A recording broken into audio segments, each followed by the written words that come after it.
प्रणाम। मैं प्रवीण पांडे और आप देखना शुरू कर चुके हैं पंडित जी। आज भी हम बात करेंगे नवरात्रि के विषय पर ही। हम आज इस संबंध में बात करेंगे कि कब पड़ रही है नवमी, कब पड़ रही है अष्टमी। इसके अलावा हमें कन्या पूजन किस तरह से करना चाहिए, साथ ही साथ इस पे जो भी पॉइंट बनते हैं कि कब क्या तिथि है, कब उदया तिथि लेना है, कब अस्त वाली तिथि लेनी है, मतलब हर एक चीज़ के बारे में विस्तार से बात करेंगे। तो बिना विलंब किए हुए वीडियो की शुरुआत करते हैं। वीडियो शुरू करने से पहले आपसे विनम्र निवेदन करना चाहूँगा कि अगर आप हमारे चैनल पर नए हैं तो चैनल को सब्सक्राइब करें। हमारे द्वारा दी गई जानकारी अगर आपको अच्छी लगती है तो वीडियो को लाइक और शेयर करना न भूलें। धन्यवाद।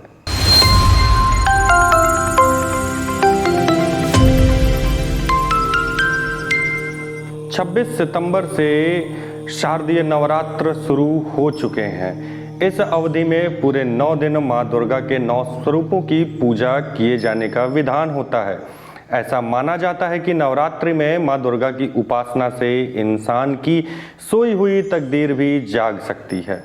नवरात्रि की शुरुआत घट स्थापना के साथ होती है और इसका समापन अष्टमी व नवमी तिथि पर कन्या पूजन के साथ होता है।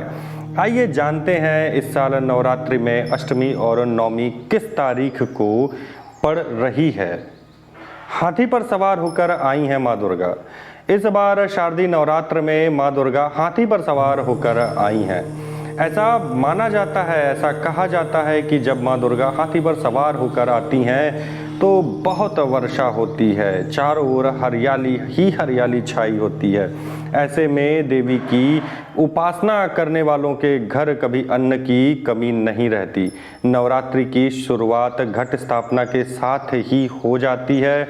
इस बार घट स्थापना 26 सितंबर को की प्रतिपदा तिथि पर सुबह करीब 6:15 बजे से लेकर 7:55 तक था। इसके अलावा 1-2 मुहूर्त और थे, आपको अभिजित मुहूर्त भी मैंने बताया था।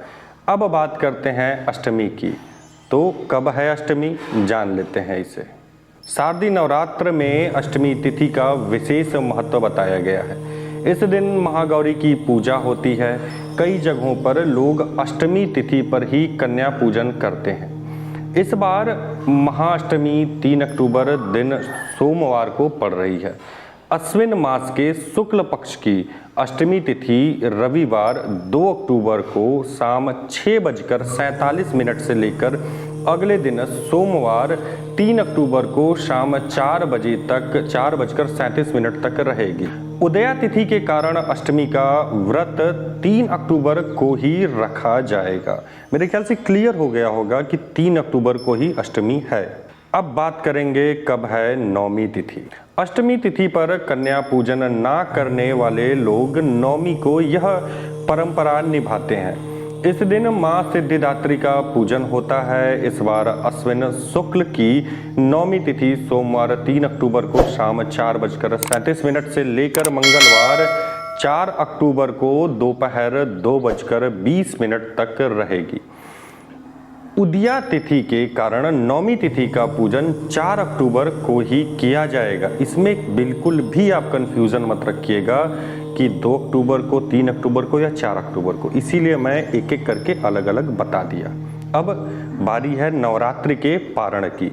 शारदीय नवरात्र पर नवमी के दिन यानी 4 अक्टूबर 2022 को दोपहर 2:20 के बाद 9 दिन तक चलने वाले नवरात्रि व्रत का पारण किया जा सकता है। इसमें भी कोई कंफ्यूजन नहीं होनी चाहिए। सब कुछ जान लेने के बाद अब कन्या पूजन के विधि की तैयारी कर लीजिए। मैं उसके बारे में आपको बता दे रहा हूँ। शास्त्रों के मुताबिक नवरात्रि की अष्टमी या नवमी तिथि पर कन्याओं को उनके घर जाकर निमंत्रण दे।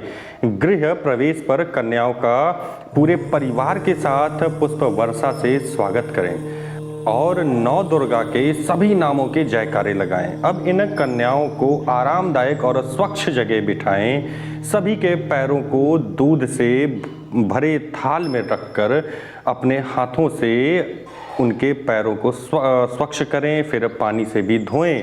कन्याओं के माथे पर अक्षत फूल और कुमकुम लगाएं, फिर माँ भगवती का ध्यान करके इन देवी रूपी कन्याओं को इच्छा अनुसार भोजन कराएं। भोजन के बाद कन्याओं को अपने सामर्थ्य के अनुसार दक्षिणा और उपहार दे, उनके पैरों को छूकर आशीर्वाद लें। देखिए उपहार क्यों, कन्याएं संतुष्ट मतलब आपको आशीर्वाद मिलेगा। अब बहुत से लोग गलती क्या करते हैं कि कन्या छोटी छोटी बच्चियां हैं, 2 साल की, 3 साल की, 4 साल की, 8 साल की, सो इनके हर एक रूप का एक अलग विधान मतलब एक अलग महत्व है।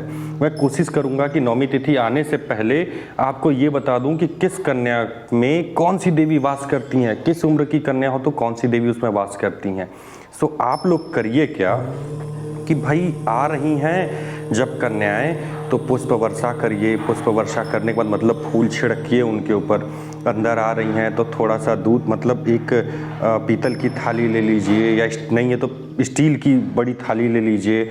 उसमें चौकी पे या कुर्सी पे बिठाकर उनके पाँव को रख के पहले दूध से धुल लीजिए। फिर उस दूध को उठा के किसी बर्तन में रख लीजिए, बड़े बर्तन में रख लीजिए या छोटी बाल्टी में रख लीजिए। फिर स्वच्छ जल से धुल लीजिए। कंधे पे जो आपने गमछा रखा हुआ है, ये घर के मुखिया के लिए है, कंधे पे आपने जो गमछा रखा हुआ है उससे उनके पैरों को पोंछ के सुखा दीजिए। ठीक है, अगर महिलाएं कर रही हैं तो अपने आंचल से पोंछ के सुखा दें उसे। वैसे पुरुषों को भी ये कार्य करना चाहिए। महिलाएं धुल दें और महिलाएं थोड़ा एक पैर सुखा दें, एक पैर पुरुष सुखा दें, पति पत्नी दोनों साथ मिलके इस कार्य को करें। जब ये सारे कुछ कर लीजिए, उनका पूजन कर लीजिए अच्छे से, क्योंकि वो माँ की स्वरूप हैं उस समय। उनको उनकी इच्छा के अनुसार भोजन करवाइए। भाई कुछ चटपटा बनवा दीजिएगा उस दिन ताकि उनको अच्छा लगे, तो उनको भोजन करवाइए। साथ ही साथ जब आप उनको दक्षिणा देंगे तो आप लोग यहाँ गलती क्या करते हैं कि उनको केवल पूजन से संबंधित ही चीज़ें दे रहे हैं। उनको छोटे छोटे टेडी बियर गुड़िया भी ला के रख लीजिए। कितना खर्च आएगा? उनका आशीर्वाद एक बार लग गया ना तो लाखों गुना आपको जो है उसका रिटर्न मिल जाएगा। भाई इंसान स्वार्थी है, जब तक रिटर्न की बात ना करें तब तक आप लोगों को बात समझ में आएगी नहीं। तो इस चीज़ को समझिए और उनके लिए भी ऐसा कुछ करिएगा कि उनका मन प्रसन्न हो जाए कि अरे गुड़िया मिली, अरे टेडी बियर मिला, अरे ये मिला। साथ में आप पौराणिक चीज़ें दीजिए, लेकिन ये भी कर लीजिएगा। ठीक है, मुझे लगता है कि मेरी बातें आप लोग समझ गए होंगे। आज के लिए बस इतना ही, मिलते हैं फिर अगली वीडियो में, तब तक के लिए प्रणाम।